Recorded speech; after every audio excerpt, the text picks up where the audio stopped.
Halo, hai hai hai, assalamualaikum warahmatullahi wabarakatuh. Jumpa lagi dengan channel Sampompi yang akan membahas macam-macam berita horor maupun cerita horor yang nyata. Jangan lupa teman-teman harus subscribe, like maupun komen ya, dan jangan lupa bunyikan loncengnya. Oke, selamat menyaksikan. Inilah cerita.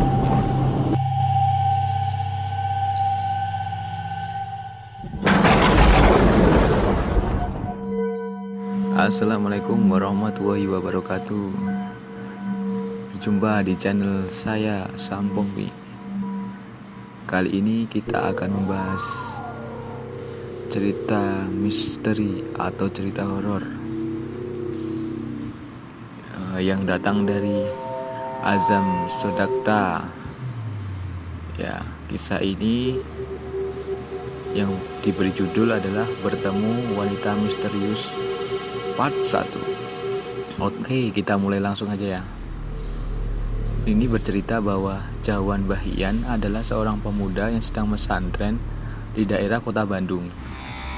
Awal kisah Jawan disuruh ke Pelabuhan Ratu Sukabumi oleh gurunya untuk melakukan tirakat riyadhah agar Jawan lebih khusyuk menjalani amalan-amalan zikir dan doa yang akan dilakukan. Gurunya berpesan kalau Jawan tidak boleh naik kendaraan apapun dan harus berjalan kaki. Awalnya Jawan sangat bingung dan cemas. Bagaimana mungkin dia sanggup berjalan sejauh itu? Aku pasrah saja, karena semua itu pasti ada hikmahnya, gerutu Jawan dalam hati.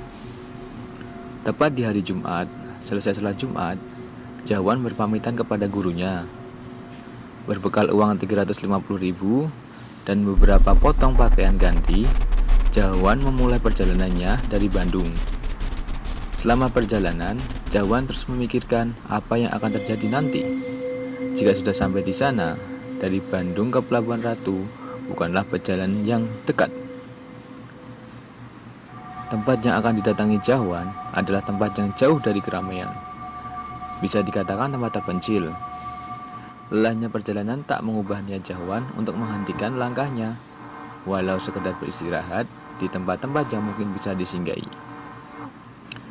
Sehari semalam di perjalanan, Jawan akhirnya bisa sampai di Cianjur tepat pukul 8. Jawan bisa saja mampir di Cianjur karena ia sudah tidak asing di sana. Sudah seperti kota kelahirannya karena banyak orang-orang yang dikenal dan juga mengenalnya. Jawan mengingat kenangan masa lalunya sewaktu tinggal di Cianjur.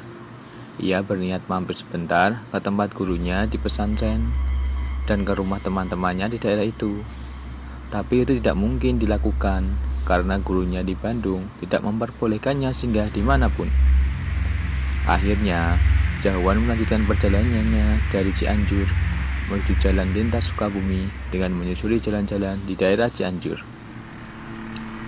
Cianjur Sukabumi sebenarnya tidak jauh jika berkendara, tapi karena ditempuh dengan berjalan kaki, itu bukan hanya jauh, sebenarnya mustahil jika harus dijalani. Apalagi tempat yang ditujunya daerah pinggiran, bukan pusat kota. Beberapa pengendara yang melihatnya berjalan di pinggir jalan sering menawarkan tumpangan, tapi Jawan menolaknya dengan alasan kalau tujuannya sudah dekat.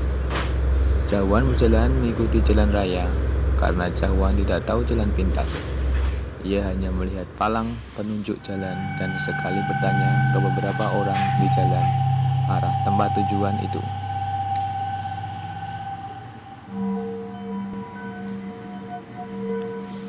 2 hari perjalanan dengan berbagai duka, suka, duka yang dilaluinya, akhirnya Jawan bisa bernafas lega karena sudah sampai di pelabuhan. Sampai di pelabuhan bukan berarti perjalanan selesai. Ia harus mencari tempat seperti yang sudah dikatakan gurunya. Pelabuhan Ratu merupakan tempat rekreasi yang selalu ramai dikunjungi orang-orang. Sulit untuk Jawan bisa menemukan tempat di mana ia bisa berdiri tanpa ada orang lain. Jahuan berjalan menyusuri pinggir laut, berharap bisa menemukan tempat yang cocok. Setelah berjalan selama 2 jam, ia berhenti. Pandangannya tertuju pada sebuah bukit. Pemuda itu melanjutkan langkahnya menuju bukit. Sepertinya tempat itu tidak pernah dikunjungi orang. Ada sebuah ruangan gelap seperti gua di bawah bukit, tetapi sangat kecil. Jahuan berpikir dia bisa tinggal sementara di sana. Jahuan mengedarkan pandangannya. Tidak ada orang lain di sana, hanya dia sendiri. Pemandangan yang indah sungguh bisa membuatnya merasa nyaman. Tempat yang bagus Aku lupa bawa ponsel. Seharusnya aku bisa mengambil foto untuk menjadikan kenangan-kenangan. Tapi sudahlah, tujuanku ke sini bukan untuk itu. Masih ada hari lain untuk ke sini lagi. Guru itu Jahuan. Jahuan membersihkan ruangan itu, berbekal sarung dan sajadah. Ia bisa istirahat di sana. Walau tidak senyaman di rumah, setidaknya bisa membantunya untuk bisa berbaring dengan tenang. Walau lelah, Jahuan tidak melakukan kewajibannya untuk sholat.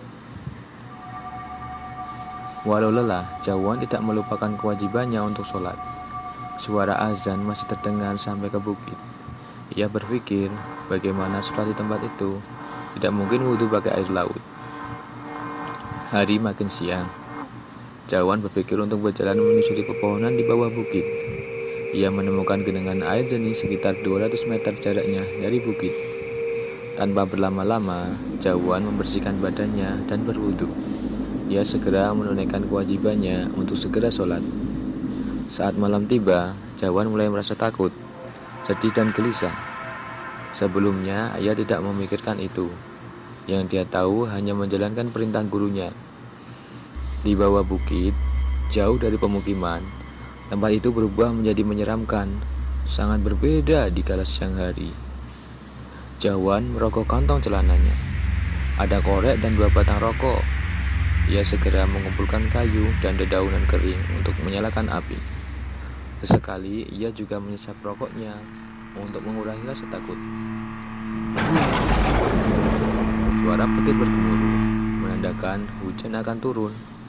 Jahuan segera masuk ke ruangan kecil itu. Hujan yang cukup deras membuat api yang dinyalakannya padam. Tidak ada cahaya, ia semakin takut dan gelisah, bahkan sampai menangis. Rasa lapar menambah penderitaan Jahuan. Bagaimana tidak, ia lupa membeli bekal makanan untuknya. Tidak cukup hanya rasa lapar, Jahuan merasakan ada makhluk astral di dekatnya. Ada bayang-bayang yang membuatnya semakin merinding, ditambah lagi rasa takut akan binatang buas yang berkeliaran. 4 jam hujan turun, akhirnya reda juga. Jahuan segera sholat untuk menghilangkan rasa takutnya. Dengan koreknya, ia bisa melihat di tempat di mana bisa melakukan sholat. Sungguh sebuah pengalaman yang luar biasa. Namun, malam itu, ia belum melakukan tugas yang disuruh gurunya. Masih lama untuk bertemu pagi, Jahuan berusaha untuk bisa tidur walau perutnya lapar. Saat hari menjelang subuh, ia dikejutkan dengan suara ketukan dari luar ruangan tempat tidurnya. Ia membuka mata dan melihat ke arah suara. Tidak ada siapa-siapa. Mungkin aku salah dengar, ucap Jahuan setelah beberapa saat menduga-duga tentang suara yang didengarnya.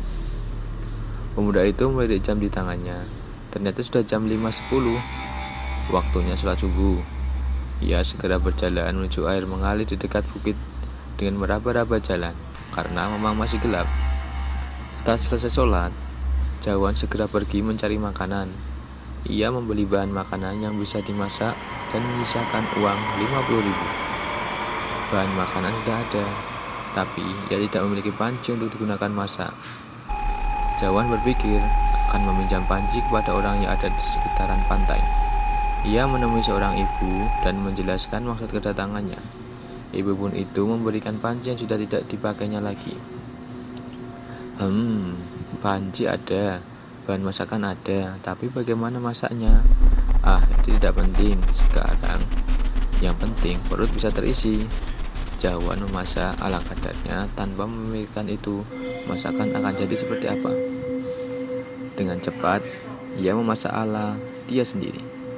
Jangan tanya itu masakan rasa apa, hanya dia sendiri yang tahu. Setelah matang, ia langsung menyantap makanannya. Kalau sudah lapar, tai kucing juga pasti rasa bolu. Beberapa kali suapan, Jawan baru ingat kalau dia belum berdoa. Ia pun berdoa walau telat. Daripada telat banget, iya kan? Selesai makan, Jawan segera mencuci panci dan beres-beres. Lalu ia duduk di atas batu karang, memandang ke lautan sembari berhayal. Seandainya kamu ada di sini, iya kamu, entah siapa kamu yang dimaksud, terserah dia saja. Kalau siang hari, tempat itu begitu indah.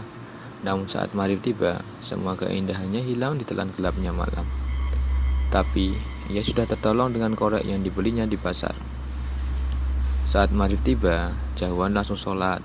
Setelah itu ia berencana menjalankan tugas yang disuruh oleh gurunya, berpuasa, berzikir, baca sholawat, kerjakan sholat fardu dan sunah-sunahnya, sambil sering-sering bertafakur. Zikir biasa saja, seperti pada umumnya orang baca. Nanti kamu pasti akan dapat hikmahnya atas apa yang kamu kerjakan, dan itu akan muncul ketika waktunya diperlukan. Jawan mengingat kata-kata gurunya sebelum ia berangkat. Walau tekadnya sudah kuat untuk menjalankan perintah gurunya, rasa takut masih saja menguasai dirinya. Suasana malam begitu seram dan mencekam. Minggu pertama, Jawan hanya mampu berzikir, bersolawat dari isya sampai jam 10. Setelah itu ia istirahat. Selang 1 jam ia kembali melakukannya. Setelah 2 jam ia kembali istirahat. Begitulah sampai selesai. Sementara di siang hari ia berpuasa. 18 hari berada di bukit, Jawan masih saja ketakutan saat malam tiba, dan ia juga belum bisa nyaman duduk bersila lama. Ia sangat mengganggu kekhusyuannya saat menjalani rutinitas selama berada di tempat itu. Jawan teringat pesan gurunya, kalau mau duduk bersila bertahan lama, jangan memakan makanan yang bercampur garam dan penyedap rasa, karena bisa menimbulkan zat besi. Efeknya tidak kuat bertahan lama saat duduk bersila, tapi itu hanya sementara saja. Lalu besoknya Jawan mencoba tidak memakan makanan yang bergaram dan penyedap rasa.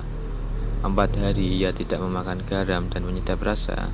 Ia bisa merasakan manfaatnya, tahan duduk bersila lama dan juga kepala terasa ringan. 2 minggu berpuasa, Jawan masih memakan makanan bebas yang penting halal. Ketiga minggunya berbuka tanpa garam dan penyedap rasa. Keempat minggunya berbuka dengan 3 suapan nasi saja. Setelah 30 hari lamanya di tempat itu, rasa takutnya masih ada. Pada malam ke-31, tepat tengah malam, seperti biasa, Jawan membaca rutinitas di atas batu karang. Tiba-tiba muncul sosok tubuh besar seperti kakek-kakek. Tapi tubuhnya masih tegap, tingginya sama seperti pohon kelapa. Lalu sosok itu menghampiri Jawan dari arah laut. Jawan sangat ketakutan dan kaget lagi. Sosok itu bicara kepada Jawan dalam bahasa Sunda. Nuju naon sia di dieu? Lagi apa kamu di sini? Tanya kakak itu. Nuju ayah peryogi ki. Lagi ada perlu kek? Jawab Jawan sambil ketakutan. Di mana Ujang teh? Tanya kakek itu lagi. Dari mana Ujang? Tapi di Bandung. Di Pilarang pun guru kadia. Saya dari Bandung. Disuruh guru kesini. Mohon atuh, mangga lajengkeun. Tos ibacai laut acan di dia. Iya, silakan lanjutkan. Udah mandi air laut belum di sini? Dewancan ki, Dewantun. Belum ki, nggak berani. Sok atuh iba, ayolah mandi. Kakek itu memegang tangan Jawan dan mendorongnya ke laut. Untung saja Jawan bisa berenang dan cepat-cepat kembali ke tepi laut. Namun, kakek-kakek bertubuh besar itu sudah menghilang. Jantungnya berdegup kencang, nafasnya tidak teratur. Hal apa yang baru saja ia alami. Nah,